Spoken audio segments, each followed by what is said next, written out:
Министр былай деді, Каанды көргенде, оның шалатынын түсінгенде Американың көзқарасы өзгерді. Қазір бірқатар тақырып төңірегінде шын мәнінде көзқарастарды өзгерткен Түркияның қорғаныс өнеркәсібінің лайықты орнын айтуымыз керек. Жеке меншік болсын, мемлекеттік болсын, құрылыстар соңғы 10 жылда өте жылдам ілгерілеуді көрсетті. Бір-біріне ұқсамайтын өте көп әртүрлі өнімдерді де өздерінде көрсетті. Қазір сіздерге әлем бойынша осындай орынға ие болғанын түсіндіру үшін біраз деректермен бөлісемін. Әлемдегі ең көп экспортталатын қарулы ұшқышсыз ұшатын аппараттар тізімінде Түркияның орын алуын қарастырайық. Бүгінгі күнге дейін 35 мемлекетке Байрактар TB2-ның сатылғанын айтайық.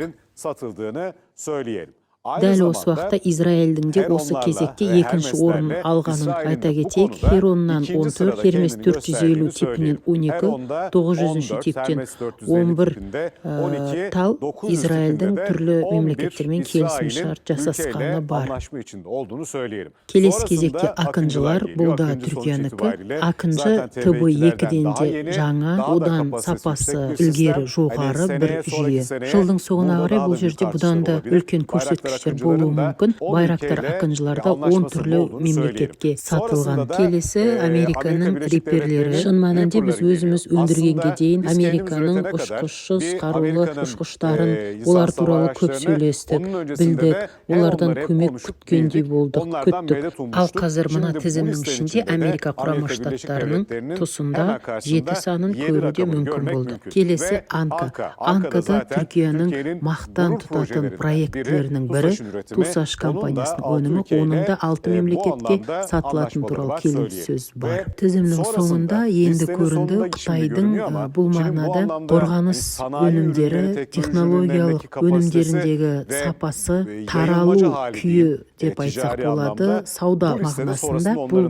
тізімде ең соңынан орын алды. Бұл да өзгеруі мүмкін. Лонг 1 және Лонг 2 ұшқышсыз ұшақтары 6 және 5 болып орын алды. Бірақ нәтижесінде Түркия ең көп экспорттаған ұшқышсыз қарулы ұшақтарды ең көп экспорттаған мемлекет ретінде бұл тізімде өздеріңіз көргендей орын алды. Қазір мына бейнеде қандай мемлекеттердің картаның үстінде қалай таралғанын көрсетеміз. Қызыл түспен белгілегендеріміз Түркиямен бүгінге дейін ұшқышсыз ұшақтарды алу бойынша келісім жасасқан мемлекеттерді көрсетеді. Міне мынау Әзербайжан, Түркменстан, Тәжікстан, Қырғызстан, Қазақстан, Пакистан, Бангладеш, Біріккен Араб Әмірліктері, Катар, Кувейт, Ирак, Украинада да бар, Литва, Польша, Хорватия. Ең соңғы келісім осы Хорватиямен жасалды дұрысы. Ал өнімдерді алған өлкелер ол Алмания, Ливия, бұрыннан бері келе жатқан Тунус, Алжир, Фас, Нигерия, Мали,